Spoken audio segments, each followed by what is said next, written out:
Welcome back to the Path of Longevity show, and I'm your host, Dr. Robert Lufkin, and I'm joined by my co-host, Dr. Steven Sideroff. Yeah, I also wanted to let you know that we're going to have some announcements coming up probably in the next week or so about the book I've been working on, Lies I Taught in Medical School, some updates on when it's available, and it's finally coming to press, publication. This episode this week is a little different. We're going to have some really interesting stuff. We're going to start with some highlights and material on upcoming podcasts that some comments from Steve Sideroff, myself, Peter Diamandis, Bruce Lipton, Heather Sanderson, and Dave Perlmutter. And then next, we're going to switch gears and look at some of the highlights of this year's Special Olympics World Games in Berlin, Germany, that I had the honor of recently attending to celebrate the achievements of all the athletes there. The first piece is a short professional segment done by ESPN about the games. And then we're going to follow it with some live footage that I took. If you've ever wondered what it's like to perform in front of 100,000 people, you may want to watch the footage I shot, because as we got to march into the packed Olympic Stadium in Germany with all the athletes and almost 100,000 people watching. We later cheered the athletes on as they competed and helped out with various activities, including even handing out some of the medals. I was truly touched by the experience, and I have new respect for the commitment and bravery of all these young women, men and women. They are truly my heroes. So please enjoy. Please join me in welcoming Dr. Steven Sideroff. Thank you. Thank you. Good afternoon, everybody. Hi. It's really a pleasure to be here. And I want to bring a focus onto psychological aspects of aging and longevity. Despite all of the warning labels, we all have a love-hate relationship with stress. You are all the instrument through which your energy flows. How you tune your instrument determines how you metabolize, mobilize, express, and recover that energy.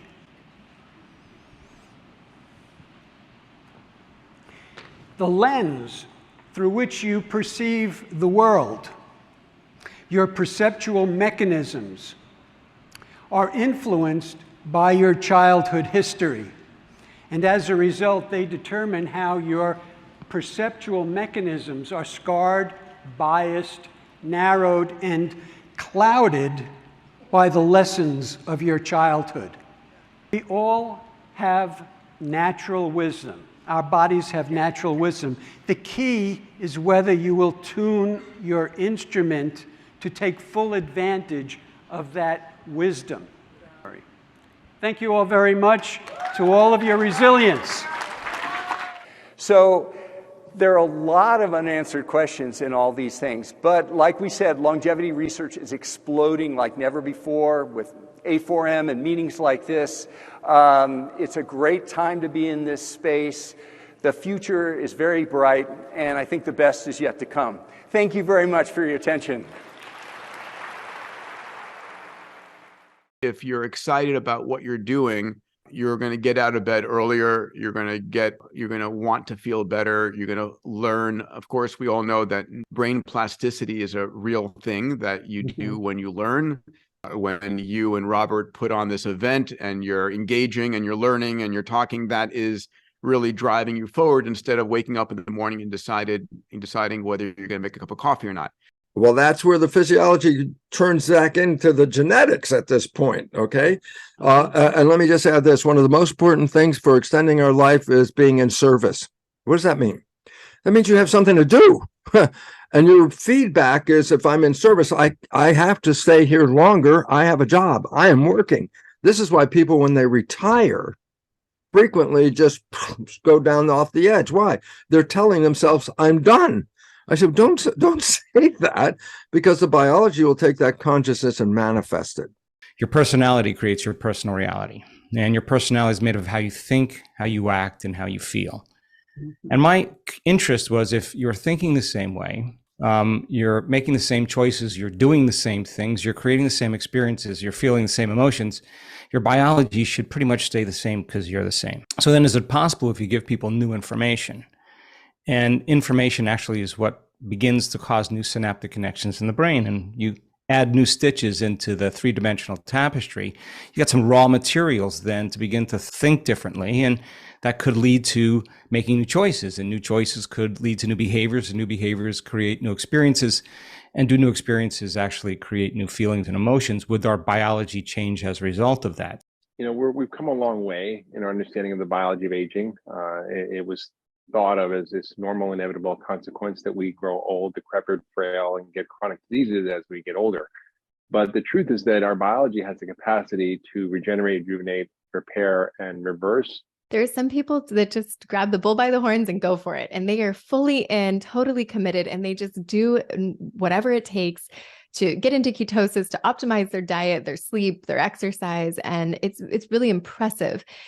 What I see is that there are other people who kind of prove that the concept works because they go in and out of it. And we had a gentleman recently who, you know, when he's in ketosis, he remembers his grandchildren's names. And when he's not, he doesn't. The underlying doctrine of modern medicine, which is to find the cause and therefore create the cure, meaning singularity. And we recognize that's just not how it works. That there are multiple inroads, for example, to Alzheimer's disease. And as such, we can't leverage one pill, one approach to take care of a problem like Alzheimer's, diabetes, coronary artery disease, so many of our chronic degenerative conditions. Einheit, the German word for unity. The idea of many acting as one. Not a new concept, but one that is often difficult to achieve. Just ask Berlin. For almost half a century, 100 miles of concrete and steel cut through this city's heart like a blade, dividing a people against their will. Let them come to Berlin. But as the world watched and listened and hoped, Tear down this wall. Einheit won the day. Over 3 decades later, the eyes of the world focus here once again, as a new generation of fearless warriors look to bring down a different kind of wall. One built not of brick and mortar, but of ignorance and intolerance. One that isolates those with different abilities. Vamos a competir y a demostrar que todos somos iguales. Competitors from every corner of the globe bring with them a fierce determination, interwoven with unbridled joy. They've come not for support, but for inclusion. Their message, not for us, with us. They are part of a movement that has been growing for generations. What nation you come from doesn't matter. Where everybody contributes and where everybody is on the playing field of life. One that has overcome barriers and built a foundation of hope. For the next 8 days, voices will be raised and divisions will fall. Now, I am an athlete. Because here, victory is the ultimate goal, but kindness is always king. It's just so humbling to be part of such a big, ginormous experience.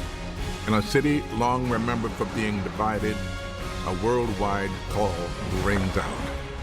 A call for harmony, for humanity, for Einheit. Welcome to the 2023 Special Olympics World Games, Berlin.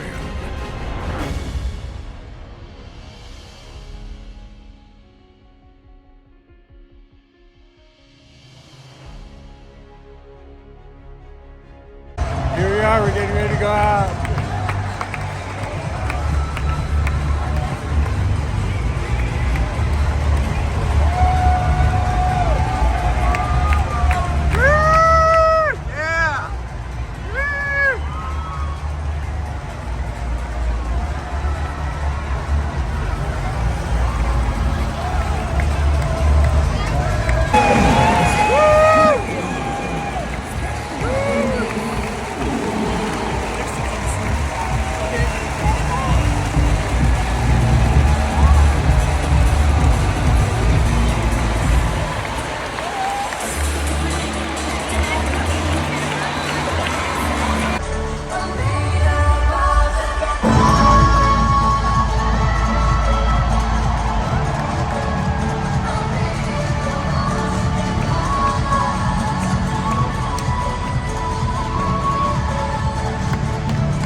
attention, your attention, please.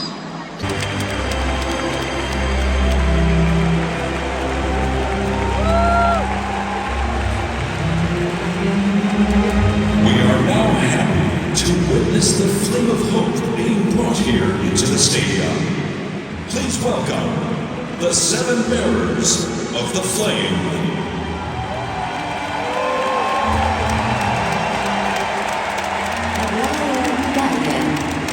Olympics, Senegal.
This is for general information and educational purposes only, and it's not intended to constitute or substitute for medical advice or counseling. The practice of medicine or the provision of healthcare, or diagnosis or treatment, or the creation of a physician-patient or clinical relationship. The use of this information is at their own user's risk. If you find this to be on the value, please hit that like button to subscribe to support the work that we do on this channel.